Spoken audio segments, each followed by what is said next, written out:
ওই কবরে আমরা একদিন যাবই, যাব কি যাব না? কবরে যাইতে হবে, কবরে আমাদেরকে শুইতে হবে, কবরে আমাদেরকে অবস্থান করতে হবে। আর আমার আপনার অনেক আত্মীয় স্বজন, মা বাবা, ভাই বোন, মা আপনার পাড়া প্রতিবেশী এখনো সেই কবরস্থানে শুয়ে আছে কি নেই? আছে কি নেই? কারো কোনো না কোনো ভাবে কোনো আত্মীয় কবরের মধ্যে শুয়ে আছে। তারা ওই কবরের মধ্যে শুয়ে কোন অবস্থায় তাকে, কোন অসহায়ত্ব বোধ করে, সেটা আমরা একটু আল্লাহ রাসূল সাল্লাল্লাহু আলাইহি ওয়াসাল্লামের হাদিসে পাকের মধ্যে জেনে দেখি। ওয়ান আব্দুল্লাহ ইবনে আব্বাস রাদিয়াল্লাহু তাআলা, হযরত ইবনে আব্বাস রাদিয়াল্লাহু তাআলা কে বর্ণিত, তিনি বললেন, قال رسول الله صلى الله عليه وسلم ما الميت في القبر إلا كالغريق المتغوث। কবরবাসীদের মধ্যে, কবরওয়ালা যারা, কবরে যারা শুয়ে আছে, তারা এমন একটা অসহায় অবস্থায় থাকে, এমন সাহায্য প্রার্থী হয় যে কবরের মধ্যে এমন অসহায় অবস্থায় থাকে একটা মানুষ সমুদ্রের মাঝখানে ডুবন্ত মানুষ যেমন হাবুডুবু খায়, সাহায্যের জন্য চিৎকার করে বাঁচাও বাঁচাও বলে মানুষকে ডাকে, সাহায্য পাওয়ার জন্য কোলে যারা আছে তাদেরকে ডাকাডাকি করে, এই ধরনের একজন কবরবাসী কবরের মধ্যে ডুবন্ত একজন সাহায্য প্রার্থী মানুষের মতো হয়। অর্থাৎ এত সহায় বোধ করে তারা কবরের মধ্যে শুয়ে দুনিয়াবাসীদের দিকে তাকিয়ে তাকে বাঁচাবার জন্য, সাহায্য পাওয়ার জন্য, তাদের কাছ থেকে কোনো হাদিয়া পাওয়ার জন্য তারা কবরবাসীরা কাদের দিকে তাকাই থাকে? আমরা যারা এখনো জীবিত রয়েছি তাদের দিকে তাকাই থাকে। এরপর আল্লাহ রাসূল আরো বললেন, ইয়ান্তাযিরু দাওয়াতান মিন আবিন আও উম্মিন আও আখিন আও সাদীকিন। আমার রাসূল বললেন, তারা অপেক্ষায় থাকে, তারা আমার আপনার দিকে তাকাই থাকে, মিন আবিন তার পিতা থেকে, আও উম্মিন তার মাতা থেকে, আও আখিন তার ভাই থেকে, আও সাদীকিন তার বন্ধু বান্ধব পাড়া প্রতিবেশীদের দিকে তাকাই থাকে, তাদের অপেক্ষায় থাকে যে ফাইদা লাহিকাতহু কানাত আহাব্বা ইলাইহি, তারা কখন তার জন্য কোনো দোয়া করে, কোনো সদকা করে, যে কখন আমার আত্মীয় স্বজন, আমার বাবা, আমার মা, আমার দাদা, আমার বন্ধু বান্ধব আমার কবর জিয়ারত করে তার নেকি, তার কবর জিয়ারতের সওয়াব আমার উপর বকশিশ করবে, তারা আমাদের দিকে তাকাই থাকে।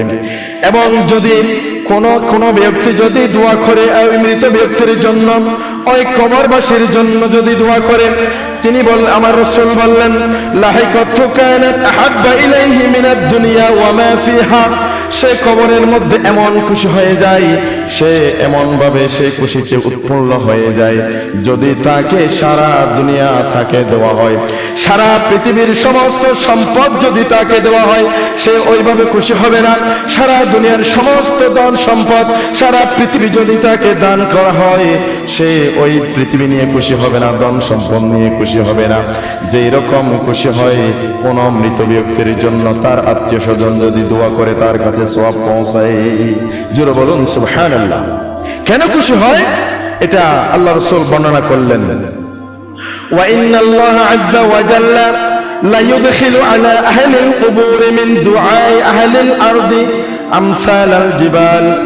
কেননা আল্লাহ পাক রব্বুল আলামিন মানুষের, দুনিয়াবাসীর দোয়াগুলো ওই কবরবাসীর কাছে পৌঁছায়, ওই এমন ভাবে পৌঁছায় যেন সারা পৃথিবীর সমস্ত পাহাড়ের পরিমাণ করে আল্লাহ তাআলা ওই কবরের মধ্যে প্রবেশ করায়। জোরে বলুন সুবহানাল্লাহ।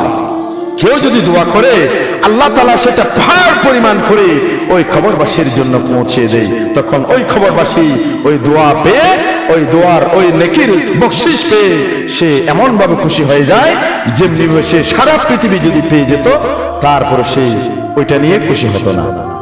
সম্মানিত উপস্থিতি, আল্লাহ রাসূল সাল্লাল্লাহু আলাইহি ওয়াসাল্লাম এই হাদিসে পাকের মধ্যে আমাদেরকে ওই কবরবাসীদের জন্য কি হাদিয়া আমরা পেশ করব, কি জিনিসটা পেশ করলে তারা সবচেয়ে বেশি উপকৃত হয়, সেই ব্যাপারেও নির্দেশনা দিয়েছেন। ওয়া ইন্না হাদিয়াতাল আহইয়াই ইলাল আমওয়াত, মৃত ব্যক্তিদের জন্য জীবিত ব্যক্তিদের হাদিয়া হচ্ছে, উপহার হচ্ছে কি?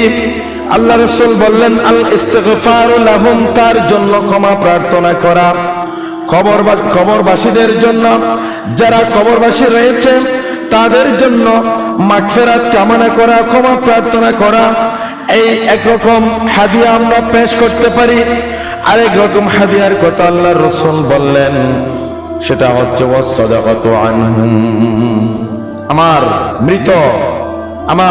মৃত বাবা, আমার মৃত মা, আমার মৃত ভাই, আমার দাদা দাদি, নানা নানি, শ্বশুর শাশুড়ি, আত্মীয় স্বজন, প্রতিবেশী, বন্ধু যারা কবরবাসী হয়ে গেছে তাদের জন্য আমরা সবচেয়ে দুইটা দামি হাদিয়া আমরা পেশ করতে পারি, যেটা আমার রাসূল সাল্লাল্লাহু আলাইহি ওয়াসাল্লাম এই হাদিসে পাকের মধ্যে আমাদেরকে বুঝিয়ে দিলেন যে হাদিয়া যদি তারা পায় এটার কারণে সবচেয়ে বেশি উপকৃত হয়। এক নম্বর কি? আল-ইস্তিগফারু লাহুম, তার জন্য ক্ষমা প্রার্থনা করা বেশি পরিমাণ, তার জন্য কি করা? ক্ষমা প্রার্থনা করা। দুই নম্বর হচ্ছে কি? তার জন্য কি করা? দান সদকা করা। কবরবাসীর জন্য কি করা? দান সদকা করা। সবচেয়ে বেশি উপকৃত হয় কবরবাসী। আমরা অন্তত সপ্তাহে একদিন কবর জিয়ারত করার চেষ্টা করব ইনশাআল্লাহ। আল্লাহ রাসূল সাল্লাল্লাহু আলাইহি ওয়াসাল্লাম বাইহাকি শরীফের হাদিস, তিনি বললেন, মান যারা কবর আবওয়াইহি আও আহাদাহুমা মিন ফি কুল্লি জুমআতিন, যে ব্যক্তি অন্তত সপ্তাহে, প্রত্যেক সপ্তাহে জুমাবারে তার বাবা মা অথবা উভয়ের যে কোনো একজনের কবর জিয়ারত করবে। প্রতি শুক্রবার জুমাবারে মা বাবা অথবা উভয়ের যে কোনো একজনের কবর জিয়ারত করবে, গফির লাহু, তাকে আল্লাহ পাক রব্বুল আলামিন ক্ষমা করে দেবেন। সুবহানাল্লাহ। কি করে দেবেন? ক্ষমা করে দেবেন। ক্ষমা আপনাকে করবে। তাইলে আপনি যদি আপনার বাবার জন্য, দাদার জন্য, কবরবাসীর জন্য ক্ষমা চান, তাদেরকেও ক্ষমা করবে না? তাদেরকেও ক্ষমা করবে এবং আপনাকেও আল্লাহ পাক রব্বুল আলামিন ক্ষমা করে দেবেন।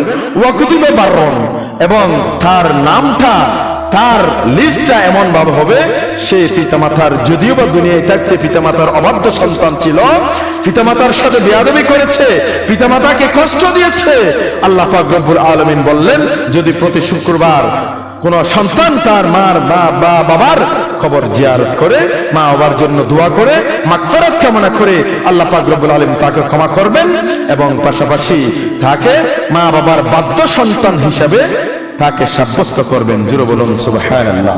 তাহলে আমরা অন্তত পক্ষে সপ্তাহে একবার যখন জুমার নামাজ পড়তে আসবো, সেই মা বাবার কবর জিয়ারত করতে পারবো না?